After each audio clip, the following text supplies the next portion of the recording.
Genèse chapitre 50.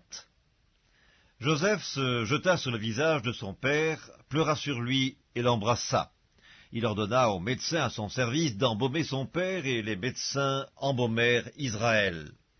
40 jours s'écoulèrent ainsi et furent employés à l'embaumer, et les Égyptiens le pleurèrent 70 jours. Quand les jours du deuil furent passés, Joseph s'adressa aux gens de la maison de Pharaon et leur dit: « Si j'ai trouvé grâce à vos yeux, rapportez, je vous prie, à Pharaon ce que je vous dis. Mon père m'a fait jurer en disant: « Voici, je vais mourir. Tu m'enterreras dans le sépulcre que je me suis acheté au pays de Canaan. Je voudrais donc y monter pour enterrer mon père, et je reviendrai. » Pharaon répondit: « Monte et enterre ton père, comme il te l'a fait jurer. » Joseph monta pour enterrer son père. Avec lui montèrent tous les serviteurs de Pharaon, anciens de sa maison, tous les anciens du pays d'Égypte, toute la maison de Joseph, ses frères et la maison de son père. On ne laissa dans le pays de Goshen que les enfants, les brebis et les bœufs. Il y avait encore avec Joseph des chars et des cavaliers, en sorte que le cortège était très nombreux.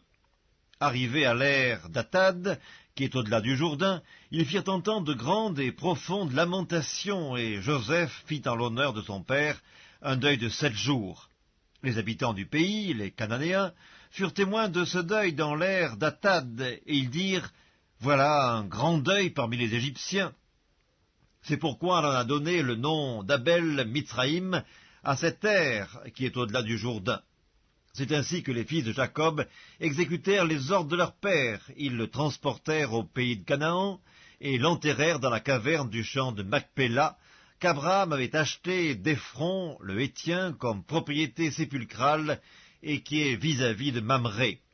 Joseph, après avoir enterré son père, retourna en Égypte avec ses frères et tous ceux qui étaient montés avec lui pour enterrer son père. Quand les frères de Joseph virent que leur père était mort, ils dirent: « Si Joseph nous prenait en haine et nous rendait tout le mal que nous lui avons fait. » Et ils firent dire à Joseph: « Ton père a donné cet ordre avant de mourir. Vous parlerez ainsi à Joseph: « Oh, pardonne le crime de tes frères et leurs péchés, car ils t'ont fait du mal. Pardonne maintenant le péché des serviteurs du Dieu de ton père. » Joseph pleura en entendant ces paroles. Ses frères vinrent eux-mêmes se prosterner devant lui, et ils dirent: « Nous sommes tes serviteurs. » Joseph leur dit: « Soyez sans crainte, car suis-je à la place de Dieu? Vous aviez médité de me faire du mal, Dieu l'a changé en bien pour accomplir ce qui arrive aujourd'hui, pour sauver la vie à un peuple nombreux. Soyez donc sans crainte, je vous entretiendrai, vous et vos enfants. » Et il les consola en parlant en leur cœur. Joseph demeura en Égypte, lui et la maison de son père. Il vécut 110 ans. Joseph vit les fils d'Éphraïm jusqu'à la 3e génération, et les fils de Makir, fils de Manassé, naquirent sur ses genoux.